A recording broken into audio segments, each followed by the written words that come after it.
নদিয়ায় সোনার দোকান, মালিক ঋণে ডুবে। এদিকে তার দোকানের যে বীমা রয়েছে সেটা 1 কোটি টাকারও বেশি। আর এই বীমার টাকা পেতেই দোকান থেকে নগদ ও সোনার উপর গয়না চুরির গল্প। শান্তিপুরের পুলিশ তদন্ত শুরু করার পরেই পর্দাফাঁস।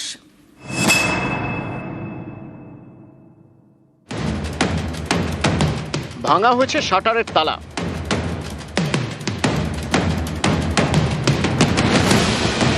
কাটা হয়েছে লোহার কোলাপসিবল গেট। নদিয়ার শান্তিপুরের একটি সোনার দোকানে চুরি। এই মর্মে শনিবার অভিযোগ জমা পড়ে শান্তিপুর থানায়। তদন্ত শুরু হতেই পর্দাফাঁস। পুলিশ জানিয়েছে কোনো চুরিই হয়নি। যে গয়নাগুলি চুরি গিয়েছে বলে অভিযোগ জমা পড়েছে তা উদ্ধার হয়েছে সোনার দোকানের মালিকের বাড়ি থেকে।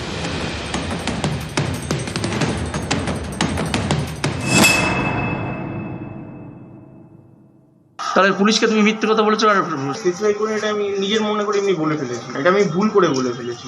আমি আসলে জানতাম না যে অ্যাকচুয়ালি চুরি হয়েছিল দোকানে, কিন্তু মালগুলো আমি ভেবেছিলাম চুরি হয়ে গেছে, কিন্তু আমি জানি না যে বাড়িতে মালগুলো রাখা ছিল আগে। সোনাগুলো কোথা থেকে উদ্ধার হলো? আমাদের বাড়ি থেকে। তোমার বাড়ি দিয়ে এলো চোর যে সোনাগুলো? হ্যাঁ, এটা আমার পুরোটাই আমার ভুল। আমি আমার বাবার কাছে না জেনেই ভুল করে মিডিয়েশন তাড়াহুড়ো করে বলি।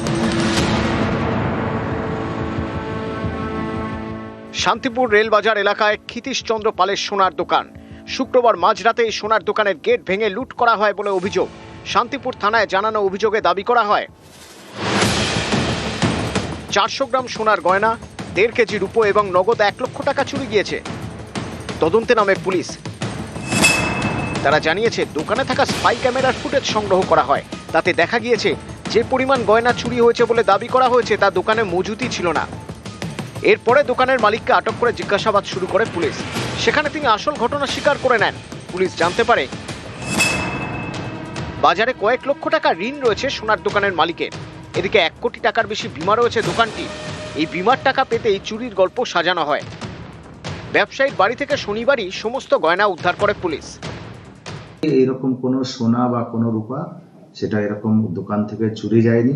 যে গয়নাটা ওরা নিজেরাই সরিয়েছে সেটা তার আমরা গিয়ে দেখলাম বাড়িতেই সরিয়ে রেখেছিল। বাড়ি থেকে আমরা সেই সোনাগুলো এগুলো রিকভার করি। তার 50 লাখ টাকার মতো ঋণ আর একই সঙ্গে 1 কোটি টাকার একটা ইন্স্যুরেন্স একটা পলিসি করানো। শনিবার জিজ্ঞাসাবাদের পরে ছেড়ে দেওয়া হয় সোনার দোকানের মালিককে। নদিয়ার শান্তিপুর থেকে রঞ্জিত সরকার, নিউজ 18 বাংলা।